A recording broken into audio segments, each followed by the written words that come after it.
It's Nolan.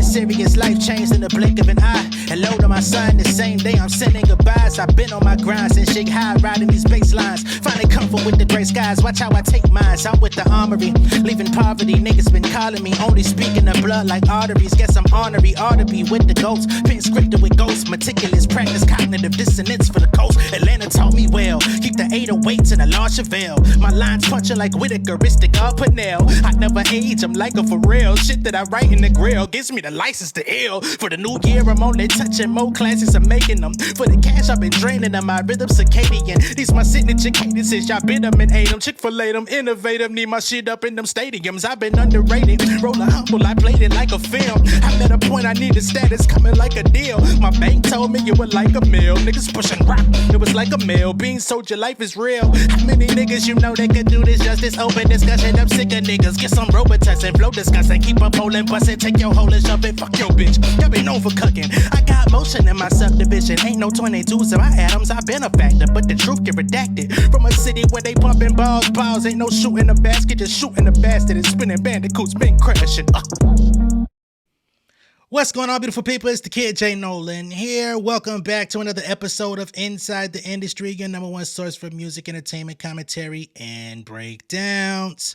I hope y'all are doing amazingly today. Hope everybody's in good spirits. Hope everything is going well. Okay, now y'all know we talked about the whole JT album. We went over, well, the mixtape, excuse me, City Cinderella. We talked about the project, all of the ups and downs, the good parts, the bad parts, the beats being banging like a motherfucker, raps being a little lackluster. Well, seems that on the heels of this project coming out, Miss Nicki Minaj is not approving. And I want to take it a little bit of a step further. And I know some people going to have some feelings about this shit, but I don't give a fuck because we got to call this stuff as we see it in real time, in the real world. If you don't want to live in the real world, that's on you. But what if Nicki Minaj was literally playing the long game with JT this whole time to sabotage her project and, you know, cut losses on her ass, right? Now, you got to go back to the whole, you know, reconciliation that took place between these two ladies. JT had been dissed Nicki. They had a live. They talked about it. Nicki confronted her about it. What was that shit you said? JT came out, quoted the bars. You know what I'm saying? They hashed out their issues supposedly. And we started seeing them kind of clicking up together, right? She's supporting JT. She been acting like they was tight. They having these conversations, text, phone calls, etc. Right? Super Freaky remix. Come out on a tour, come out, you know what I'm saying? Katie got bands. The B team, the C team. Come on now, do some things, right? Make you real comfortable, make you think I fuck with you. But I know you got a project on the way. Yeah. I want you to think I fuck with you. Barb's co-supporter, right? There was this whole conversation. Should JT be a Heavy On It affiliate? Live on Queen Radio, asking the fans, put her on the spot, live on fucking air. Should she be a Heavy On It affiliate? Some people felt like this was a question for the fans. Should she sign with us? I don't know if she necessarily meant should she sign with us, right? Heavy On It affiliate rather than Heavy On It artist on a label. I think those are two different things. But based on the way that they were supposedly hanging tough and having all these conversations and y'all rocking with each other, it seemed like y'all would have already been affiliates because y'all fucking with each other, right? We ain't seen Nicki come out and ask nobody if Bia was supposed to be a Heavy On It affiliate, but that's neither here nor there, right? They got this relationship, they got their whatever they got going on. They had a conversation. Nicki had been heard okay, right? She said she liked okay. JT was excited about OK coming out. She said, man, I can't wait to hear it in the clubs. I made this specifically for the clubs. I can't wait. Right? Hyping this record up on her platform. OK comes out. Tell me if I'm wrong. Did we see Nicki Minaj come out and support that record in any fashion? Did she tweet it? Did she go on Queen Radio and play it or tell anybody to stream it? I don't recall, but maybe I'm wrong. Maybe I missed him. Got a whole ass remix a week or two ago featuring Jeezy. This is a moment. This your girl's solo project. She's stepping out on her own. She ain't got but so much support behind her anyway. I don't recall seeing no support there. Right? She lined you up, JT. Now, your entire mixtape is out. And we still see no remnants of support. So much so, what I find interesting, we've got Nicki fans literally coming out and saying, yo, why are you pulling the rug from JT? I thought you wanted us to fuck with her. I thought you wanted us to support her. Now you pulling the rug? You got us confused. Why are you playing politics with us?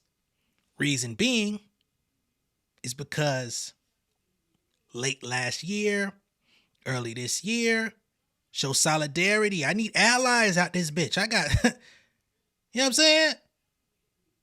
Got this young girl coming at my motherfucking neck, going #1 on the charts. I need allies.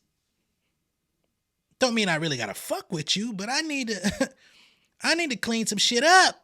We all know that other girl from Atlanta. We don't even say her name because she ain't got no songs out. You know, she was going out here crashing out, going crazy. Where's she at? Where has life advanced for her? Lined y'all up. Am I mad at the war tactics? Not necessarily. If you allow yourself to fall victim to it, if you allow yourself to be used in the midst of the situation, that's what you do. Somebody can extend an olive branch to you, but it's up to you whether or not you want to accept it, right? Especially when the terms of the olive branch are contingent upon you going online in front of thousands of people and embarrassing yourself just so that y'all could come together. You should have known what it was back then. But you was desperate. You and your group mate wasn't getting along. Now let me stop. Let me not act like I'm preaching because we could go there. You was desperate. You and your group mate wasn't getting along. It was getting a little suspicious out in the streets. The walls was closing in on you.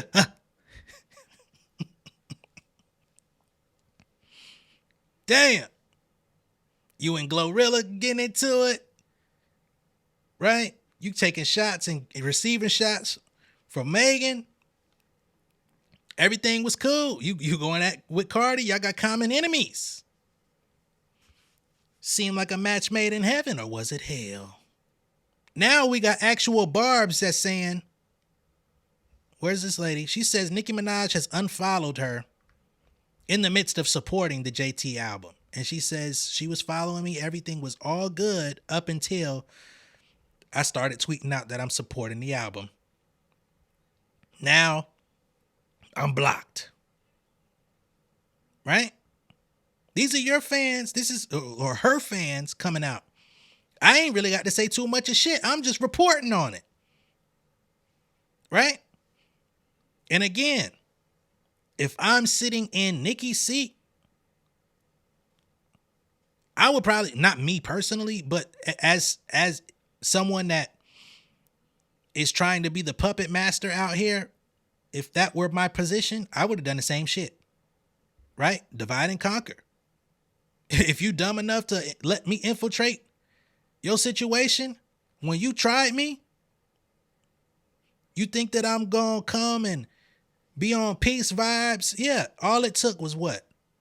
7, 8 months, 9 months to line your ass up and deliver this baby? I lined your ass up for 9 months just to pull the rug when your shit dropped. Unfollow your ass. Unfollow my supporters that's out here fucking with you And then she goes on Queen Radio to say, isn't it funny how a person that unliked you, did not like you, all of a sudden switch up and now they love you? We already know who she's talking about. That's the story. JT allegedly didn't like Nicki. They had to hash it out. All reports from there when JT was asked about Nicki. Oh, I love Nicki. We good. We text. We did. We ain't yipping no more. The chirps have not chirped back. No Louis knapsack where you holding out a work at. What you know about that? Shit ain't hitting like it used to. She lined you up. Okay? Even in the Keke Palmer interview where JT went on there, we've got folks out here saying how JT was allegedly talking about the situation with Nicki subliminally, even on there. Let us pull up the clip, shall we? Trying to build unhealthy, unreal bonds for cliques and for clout. moments. It's all the clout stuff. Let's have a play date. Then you make me feel betrayed right after I give you the moment because you don't owe me. Let's be real. Mm-hmm. You don't owe me. So to keep my feelings from being hurt, I just say, you know what? If I want to. Yeah. And I think that people can't accept that because they just literally, they so used to everything happen the way they want it. And I want to take a moment with what you're saying with that because I know that you feel the same way because I see it online sometimes where it's like people want to know why you're a celebrity. And I want to take a moment with what you're saying. All right, shut up. All right. So people have been asking why JT don't got certain features on the project, why certain people ain't around on there. She like, I want to prove myself and I want people to want to genuinely work with me and all this stuff. Very good PC answers. But one can imagine she's probably asking the same questions because you put me through all of this to publicly goad people to believe that we really tight like that. And all of a sudden, the ripcord ain't on my parachute no more. I'm just free falling. Not that Nicki is responsible for JT's career. I got to be honest. I got to keep it a buck. We're not saying that. Not saying that she's her fairy godmother. Not saying that she gave her, some sort of money, resources, numbers to call, help in the booth. We're not saying she did none of that. But it was assumed, based on the way y'all was acting, that y'all was getting tight. If you're the elder, she's the upcoming artist. And I wouldn't say JT's an upcoming artist anymore. I'm not 7-8 years in. But she's the mentee. You would think there would be some sort of exchange there that benefits the person that needs the help. So much for that. Right? And I'm going to be all the way honest. I wasn't waiting on this to happen. There's plenty of people that was waiting on this to happen. Again, I'm just reporting on this shit. JT, her project ain't good enough for me to really give a fuck. I said it. It was a 5.5, 6. There was a lot of elements that were good on there. There's a lot of elements I liked. A lot of shit that I didn't. Namely the raps and cadences. So I don't know. Who's to say if a better project dropped, maybe we wouldn't be going through this. Maybe if there was an actual, major hit off of this project, this thing plays out a little different and Nicki extends the facade a little further. But it should have been known she ain't really fuck with this lady because when have we known her to drop grudges? She lined you up. Now, there's some clips surfacing from Queen Radio. This is back in April of Nicki talking about JT. Now, you tell me if this sounds like somebody speaking highly of a counterpart or a mentee. Oh, the question y'all asked me about JT. JT knows the answer to that. Oh, honey, she would have been on 3 different songs by now. And she would have been on that album. But you know, Little Miss Sagittarius, or as y'all like to say, Sagittarius, um, she sometimes don't have her priorities in order, but I must give it to her. She has been, being focused on her thing, sounding good, looking good. Yeah.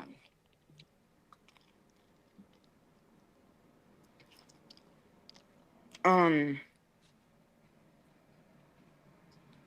but if y'all want to go and ask JT, say, oh, what Nicki talking about? She said, you know what to do, what she needed to do. And she gonna and that's that. And when she ready, when she do her part, I do my part, then y'all gonna see something. Like people want to know why you're a celebrity. Trying to be. Hold on, man. These motherfuckers don't want to shut up. All right.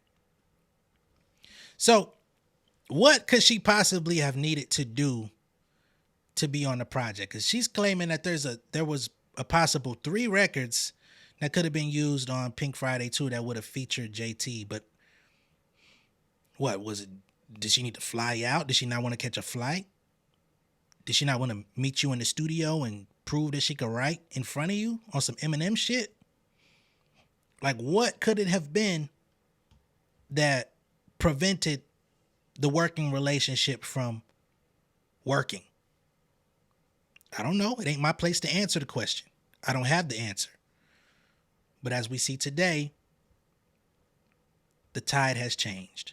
Okay? I'm not going to spend all day on this shit, but that's where we at. Now, City Cinderella has only been out for approximately a day or two now.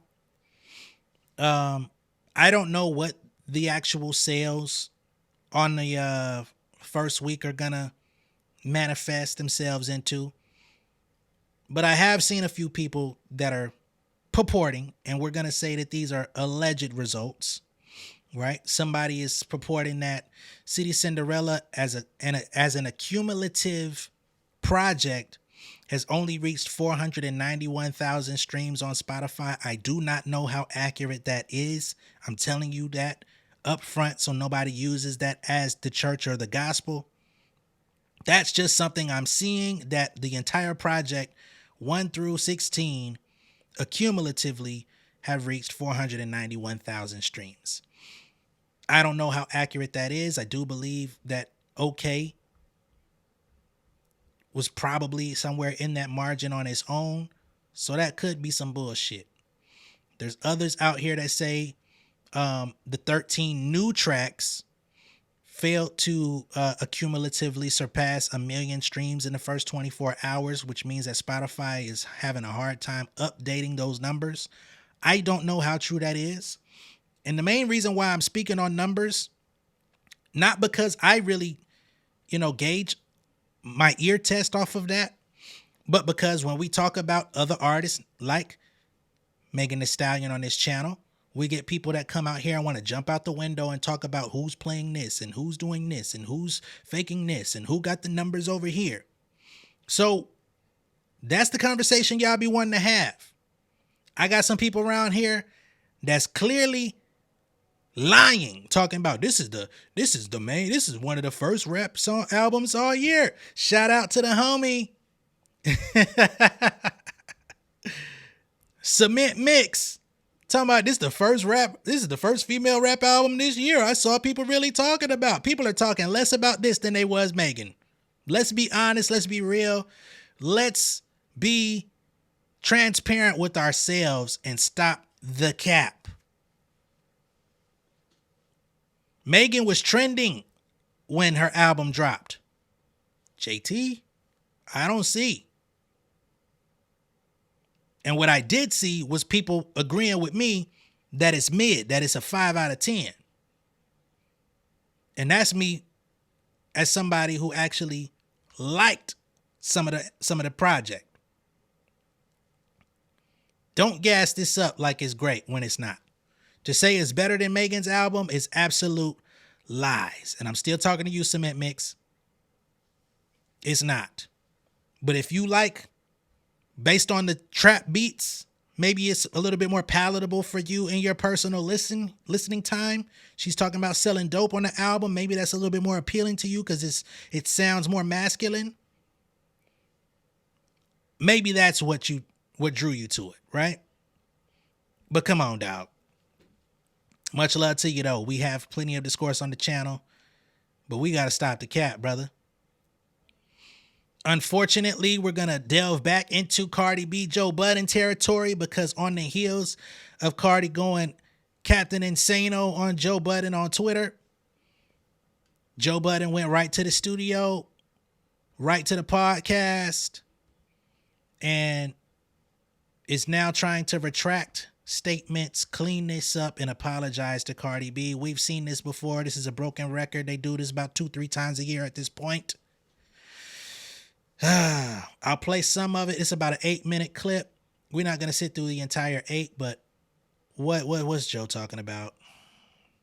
But thing, I like Anonymous. I'm such a polarizing presence that people do change when I come around. It's happened for majority of my life. I want to let people be themselves. So I'm anonymous in there. Okay. Go to the fridge and get my creamer. And she is turning up on some nigga.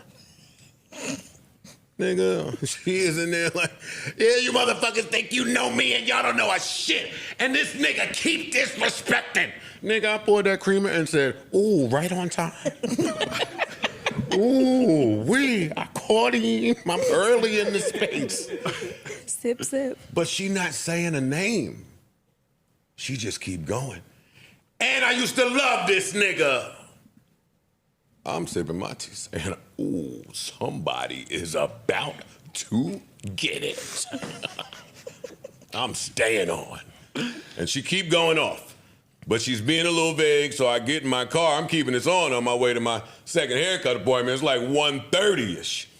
And I get in the car, and she said, this nigga, I know him for a long time. And such and such and such. But she's not giving the name. So I had enough at that point. So I'm about to leave the spaces. And then she said, I know can't nobody ever say nothing about me because I keep my circle smaller than my pussy and my asshole. And I never been fucked in my asshole. So my asshole is small. And I thought that was such a genius bar. I said, that's a double on. I hated that Your shit. Your asshole is, her circle is, I gotta stick around. I gotta stay. Once she said that, I stayed there. And she said, I only work with Johnny. These are people I speak to at the label. She start naming the big wigs. If it ain't Julie, Greg, Kaiser, Brooklyn Johnny, salute Brooklyn Johnny. If it ain't the stylists I talk about the guys I'm with, none of them know my business. So she's going off. And I am glued to this shit to see who she talking about. And then she said, and I think this nigga hate Dominican girls. And like, that could apply if you're being shady. Wow. But I don't think it applies. So let me just go get my haircut. And then she said, yeah, I think Tahiri and Sin really fucked him up. I said,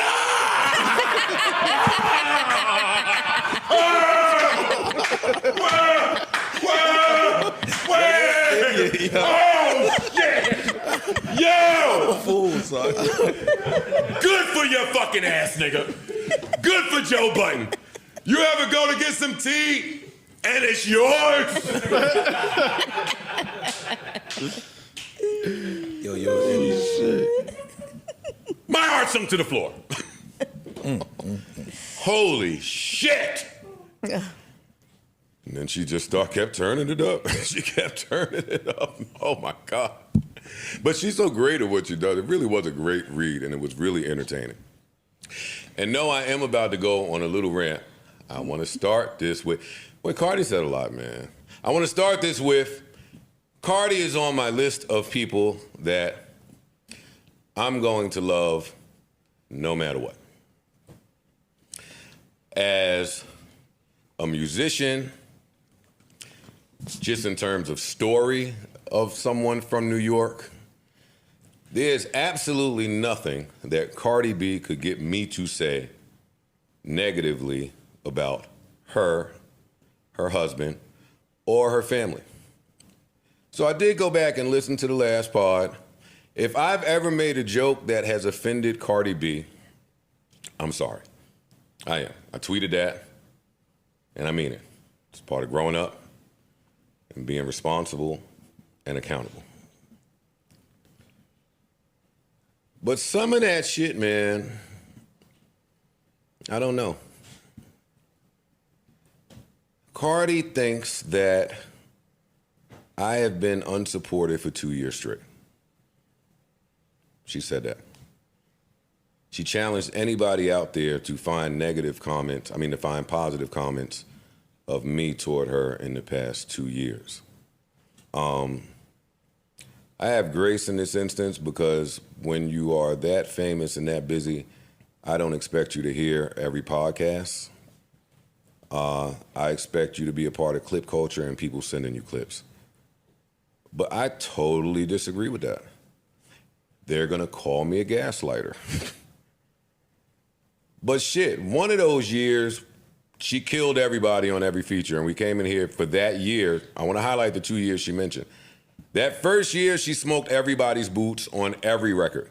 And we came in here and said that, I wanna say, for at least 6 months out of that year. She was not to be toyed with. She capped that year off, I want to say, with the Offset feature, which I came in here and said she cleaned up. The very last podcast, without hearing a word, I said, hey, Rob 49 and Cardi B is dropping on Friday. And without hearing anything, we know what that's going to do and we know what that's going to be. I did say that, right? Yep. Mm-hmm.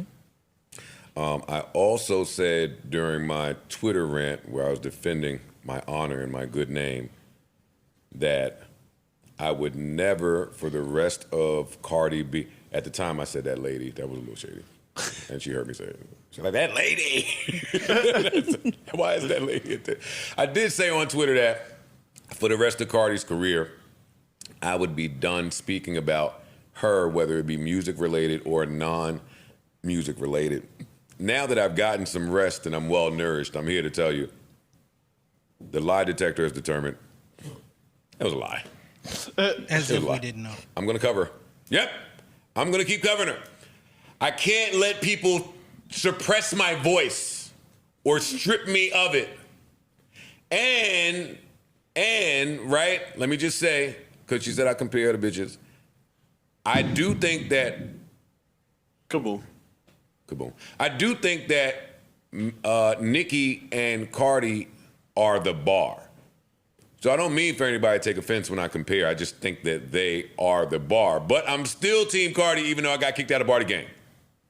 Also, like I told y'all. All right. So he's attempting to be Switzerland. That's absolutely out of the question. We already know what it is. You've been playing them games. You flew a little too close to the sun. You got burnt. And now you're backtracking. And that's cool. You know what I'm saying? Niggas do it. It happens. This ain't the first time we seen it. So it is what it is. But Cardi B then proceeded to respond back to Joe. And she says, I got love for you too, Joe. But you've been changing your tone on me real heavy the last 3 years, whether music or personal. Like when I was going through real shit with my marriage in December, you went on your platform and tried to make that about somebody else and what they got going on. I know criticism comes with the territory, but sometimes the narrative y'all decide to go run with be so toxic. It's all love though. See you soon. So both cooler heads have prevailed. They both have elected to move forward. All is well that ends well. The smoke has cleared on that situation. Temporarily, for now. Okay? I don't think it will be very long before he says something else that she don't fuck with. And we'll be having this same square dance at the same club with the same song and the same old two-step. Okay? That's what I believe is coming. We'll see where we're at around October, November. And it'll be what it is. All right? Cool. In other news, it's been a little minute since we did Megan Thee Stallion. Right? Well, Megan and Yuki Chiba's Mamusha, the song that I didn't enjoy that much off of the Megan album. It's now in the top 10 on the Billboard Top 50 TikTok chart. Okay? So this song is still going viral. It's still being, moved around. The Mamushi dance trend is popping. So we know that this song is still moving. It's still working. Her songs are still climbing the charts. Right? In addition to that, Megan Thee Stallion popped out and showed niggas. She reached out and launched an emergency power program for senior citizens out in Houston that were affected by Hurricane Beryl. Right? This shit goes deeper than rap, deeper than music. I appreciate that. Get this bullshit out of my face. All right. So they say Megan Thee Stallion is giving back by announcing that her Pete and Thomas Foundation partnered with Bread of Life Incorporated to launch the Emergency Power Program. The program aims to ensure that senior citizens in Houston, Megan's hometown, have access to power during natural disasters. The initiative comes after Hurricane Beryl blew through the city, leaving at least 18 people unalive and 2 million people without electricity. She said it's been painful to watch the elderly population in Houston suffer without electricity during these devastating storms. That's why we wanted to partner with Bread of Life to take a strategic approach to this problem and secure generators to help protect our seniors. We need to do our part to provide our elders with the best resources possible to withstand future emergencies. She launched this nonprofit program in February of 2022 to help women, children, and senior citizens in marginalized communities. Okay? So there we have that. Wanted to make sure we covered that because sometimes we don't always get into the positive things that people are doing. We talk about the negative news. We talk about the bullshit. We talk about the competition. But we never talk about some of the human shit that goes on with these artists that keeps them going, that drives them, and the effects that they have in their actual communities. Some of these motherfuckers really don't have no impact in their communities if we're going to be all the way transparent and honest about it. So I wanted to take a little second to highlight the fact that she does. This is one of the reasons why people fuck with her, right? So now, I'm over the rest of the news that's out there right now. I will reconvene with y'all at a later time with some other shit. Much love and respect. I appreciate y'all tuning in, and I will see y'all on the next one. Peace. Yeah, king of my city and cul-de-sac. Coming out swinging like soldier rag. Leading my people like quarterback. Boy, I study this shit, I'm an almanac. Had to get up and grind. Knowledge is booming, I'm here to apply. Came with the chip and the dip, it just single the mind. We finna do more than survive. I need my check. Spinning the block for the Gouda. We hitting the jeweler to flood out the net. We don't do beef on computers, I'm straight out the sewer. We come when you rest. Niggas be looking perplexed, so keeping my foot on their neck. No map, I trust my gut for the quest. With drama, I'm fully abreast. I was ready for years and they doubted me. All of a sudden they tell me they proud of me. I been dropping these haters like calories. Cross them out, I came back with some boundaries. Stand for my honor, but too raw, no corner. Packing the stick with a drummer. Wanna catch my bad, won't fumble. I done came too far to be humble.